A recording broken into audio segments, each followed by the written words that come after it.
Hello everyone, कैसे हैं आप सभी। मैं हूं आपका अपना निजी सलाहकार अमित राज शर्मा और आप देख रहे हैं यू द रियल। आज की वीडियो को शुरू करने से पहले आपको सूचना देना चाहता हूं, अगर आप Kotak Mahindra life insurance company limited के क्लासिक एंडोमेंट प्लान की eligibility criteria, maturity benefit, death benefit और बोनस की डिटेल को उदाहरण के साथ समझना चाहते हैं तो आप चैनल पे लाइफ इंश्योरेंस प्लेलिस्ट चेक करें। जो थंबनेल इस समय आपकी स्क्रीन के ऊपर है, ये वीडियो आपको देखना होगा, तभी आपको पूरी इन्फॉर्मेशन मिल पाएगी। आइए अब जानते हैं सबसे पहले टॉपिक की आज के वीडियो की, जो कि है सरेंडर वैल्यू। अगर आपका प्रीमियम पेमेंट टर्म 10 साल से कम का है तो लगातार 3 साल प्रीमियम पे करने के बाद ही आपकी जो पॉलिसी होगी वो सरेंडर वैल्यू एक्वायर करेगी।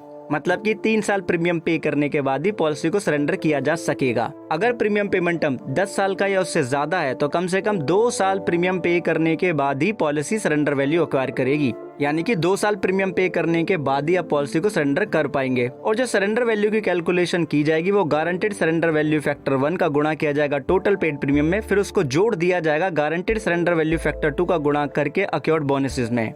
उदाहरण के तौर पे समझेंगे हम इस चीज को, लेकिन उससे पहले आपको बता देता हूँ, इस पॉलिसी में आपको रिड्यूस पेड अप पॉलिसी के बेनिफिट मिलते हैं, जो कि है reduce paid up maturity benefit, reduce paid up death benefit, और इसी के साथ सरेंडर वैल्यू भी मिलती है रिड्यूस पेड अप पॉलिसी के केस में, जिसे हम स्पेशल सरेंडर वैल्यू कहते हैं। तो अब हम यहाँ पे उदाहरण ले लेते हैं। मान लेते हैं श्रीमान जे है, जिनकी आयु 30 साल की है, वो पॉलिसी को लॉन्ग टर्म के लिए यहाँ पे ले रहे हैं, यानी कि 20 साल का पॉलिसी टर्म, 15 साल का प्रीमियम पेमेंट टर्म, और जो सालाना बेसिक प्रीमियम है विदाउट एनी टैक्स वो है 62,980 रुपए की, और जो सम अश्योर्ड ऑन मैच्योरिटी है वो 10 लाख रुपए का ले रहे हैं।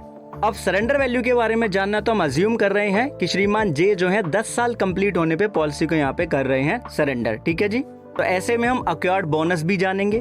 तो पहले 5 साल जो बोनस का रेट है वो 2.60% है और उसके बाद में 2.95%। किस तरीके से है ये पिछले भाग में ऑलरेडी आपको बताया गया उदाहरण के साथ। तो पहले 5 साल जो बोनस होगा वो 10 लाख है हमारा यहाँ पे सम अश्योर्ड ऑन मैच्योरिटी, तो उसका हम 2.60% निकाल के उसमें हम 5 का गुणा कर देंगे तो 1,30,000 रुपए का अमाउंट होगा। अब 10 साल कंप्लीट होने पे पॉलिसी को किया जा रहा है सरेंडर, तो अब हम क्या करेंगे, 10 लाख का जो हमारा सम अश्योर्ड ऑन मैच्योरिटी है उसका हम निकालेंगे 2.95%, उसमें 5 का गुणा कर देंगे तो 1,47,500 रुपए का अमाउंट हो जाएगा ये। अब हम यहाँ पे इन दोनों को जोड़ देंगे तो total sum of simple reversionary bonus हो जाएगा 2,77,500 रुपए। अब हमें टोटल पेड एनुअलाइज्ड प्रीमियम भी जानना है, तो जो एनुअलाइज्ड प्रीमियम है हमारा बेसिक 62,980 का, उसमें हम 10 का गुणा कर देंगे तो 6,29,800 रुपए का अमाउंट होगा। सरेंडर वैल्यू फैक्टर आपकी स्क्रीन के ऊपर आ रहा है, वीडियो को फुल स्क्रीन पे कर लीजिए। अगर पॉलिसी को 2 से 3 साल के अंदर सरेंडर किया जाता है तो गारंटेड सरेंडर वैल्यू फैक्टर होता है 30%। उसके बाद 4 से 7 साल के बीच में अगर सरेंडर किया जाता है, 7वें साल पे किया जाता है तो 50% का होता है गारंटेड सरेंडर वैल्यू फैक्टर। उसके बाद में अगर 8वें साल से आगे कभी भी पॉलिसी को सरेंडर किया जाएगा तो जो सरेंडर वैल्यू का जो फॉर्मूला है वो हमारी स्क्रीन के ऊपर है। किस तरीके से हम इसको समझते हैं। अभी हम 10 साल कंप्लीट होने पे पॉलिसी को सरेंडर कर रहे हैं, तो सरेंडरिंग एरिया हमारा कौन सा हो गया, 10। ठीक, तो हम क्या करेंगे यहाँ पे 50% प्लस क्या करेंगे सरेंडर ईयर, मतलब ईयर ऑफ सरेंडर हमारा कौन सा 10 साल कंप्लीट हो, 10 लिख देंगे हम यहाँ पे, उसमें से हमने 7 को घटाना है फॉर्मूले के अनुसार। फिर हमें गुणा करना है 80% का। कहाँ से आया ये 80%, वाई का मतलब है 80%, क्योंकि हमने लिमिटेड प्रीमियम पेमेंट टर्म का ऑप्शन लिया है। ठीक, क्योंकि रेगुलर प्रीमियम पेमेंट टर्म हमने नहीं लिया, तो 80% हमने यहाँ से ले लिया। उसके बाद है पॉलिसी टर्म, हमारा 20 साल का पॉलिसी टर्म है, माइनस कर देंगे साथ में से, डिवाइड कर देंगे बाकी वैल्यू के साथ में। ऐसा करने पे हमारा सरेंडर वैल्यू फैक्टर जो निकल के आएगा वो 0.5923 आएगा, जिसे हम 59.23% कह सकते हैं या 59.23% कह सकते हैं। अब बात आएगी यहाँ पे गारंटेड सरेंडर वैल्यू फैक्टर 2 की, जो अप्लाई किया जाएगा अक्योर्ड बोनस पे। तो 10 साल कंप्लीट हो गए तो 33.78% हमारा गारंटेड सरेंडर वैल्यू फैक्टर 2 यहाँ पे हो जाता है।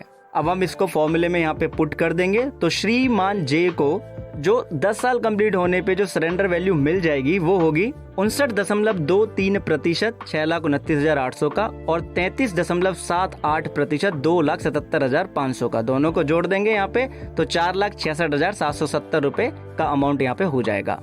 अब सरेंडर वैल्यू हमने देख लिया, तो श्रीमान जे बोल रहे हैं कि यहाँ पे मुझे लॉस लग रहा है, तो और कुछ हो सकता है क्या। वो कह रहे हैं कि मैं प्रीमियम यहाँ पे नहीं कर सकता, तो ऐसे में पॉलिसी क्या हो जाएगी, रिड्यूस पेड अप पॉलिसी हो जाएगी, क्योंकि पॉलिसी यहाँ पे सरेंडर वैल्यू एक्वायर कर चुकी है। अब रिड्यूस पेड अप पॉलिसी के केस में क्या होता है कि जो जब से policy reduce paid up policy का स्टेटस पाती है उसके बाद से बोनस नहीं मिलता। मतलब कि कोई भी सिंपल रिवर्सनरी बोनस नहीं मिलेगा जब तक प्रीमियम पे किया गया, मतलब 10 साल तक का प्रीमियम पे किया तभी तक का सिंपल रिवर्सनरी बोनस आगे पेबल होगा, जो कि 2,77,500 रुपए का है। रिड्यूस पेड अप फैक्टर निकाला जाता है जितने साल प्रीमियम पे किया है उसको डिवाइड कर देते हैं प्रीमियम पेमेंट टर्म से, तो 0.666 हमारा यहाँ पे रिड्यूस पेड अप फैक्टर आ जाएगा। अब ये जो सम अश्योर्ड ऑन मैच्योरिटी है जो हमारा 10 लाख का है, ये reduce paid up sum assured on maturity हो जाएगा, यानी कि 10 लाख में हम रिड्यूस पेड अप फैक्टर का गुणा कर देंगे तो ये अमाउंट होगा 6,66,600 रुपए का। तो अगर श्रीमान जे मैच्योरिटी तक पॉलिसी को चलाते रहते हैं, सरेंडर नहीं करते हैं, तो इनको जो यहाँ पे मैच्योरिटी बेनिफिट मिल जाएगा वो होगा 6,66,600 में हम यहाँ पे जोड़ देंगे 2,77,500 रुपए। ठीक है, तो 9,44,100 रुपए का अमाउंट यहाँ पे बन जाएगा। इनको इस तरीके से ये reduce paid up maturity benefit मिल जाएगा। और अगर पॉलिसी के इन बिटवीन डेथ हो जाती है तो reduce paid up death benefit यहाँ पे मिलता है, जो कि सेम ही होगा reduce paid up sum assured on death plus accrued bonus. Terminal bonus might भी मिल सकता है, डिपेंड ऑन द कंपनी। ठीक है, टोटली बात आती है लोन अमाउंट की, तो कम से कम जो लोन अमाउंट है यहाँ पे वो 10,000 का है, अधिकतम 80% आपके सरेंडर वैल्यू का होगा। ठीक है, और जो रेट ऑफ इंटरेस्ट है जो कि चेंज हो सकता है कभी भी कंपनी के अनुसार, वो है 12.5 का, 12.5% का। ठीक है जी, इस पॉलिसी में जो रिवाइवल पीरियड है वो 2 साल का है। अगर जब आप प्रीमियम पे करना बंद करते हैं उसके 2 साल के अंदर अगर पॉलिसी को रिवाइव करते हैं तो सारे जो बेनिफिट हैं वो वापस से आपको लायबल हो जाएंगे, कंपनी आपको पूरे बेनिफिट फिर पे करेगी। फ्री लॉकअप पीरियड 15 दिन का, डायरेक्ट बाय करने पे, इनडायरेक्ट बाय करने पे 30 दिन का, ग्रेस पीरियड 15 दिन का है मंथली, अगर मतलब कि मासिक प्रीमियम पे करते हैं। इसके अलावा 30 दिन का ग्रेस पीरियड है आपका सालाना, छमाही, तिमाही मोड ऑफ प्रीमियम पे। आपने वीडियो धैर्यपूर्वक एंड तक देखा उसके लिए बहुत बहुत धन्यवाद। और स्पेशल सरेंडर वैल्यू फैक्टर की जानकारी पॉलिसी डॉक्यूमेंट में नहीं दी गई, इसलिए हमने नहीं बताया। एक चीज खुद भी समझे, दूसरों को भी समझाएं कि इंश्योरेंस एक प्रोटेक्शन है, प्रोटेक्शन कभी भी अधूरी नहीं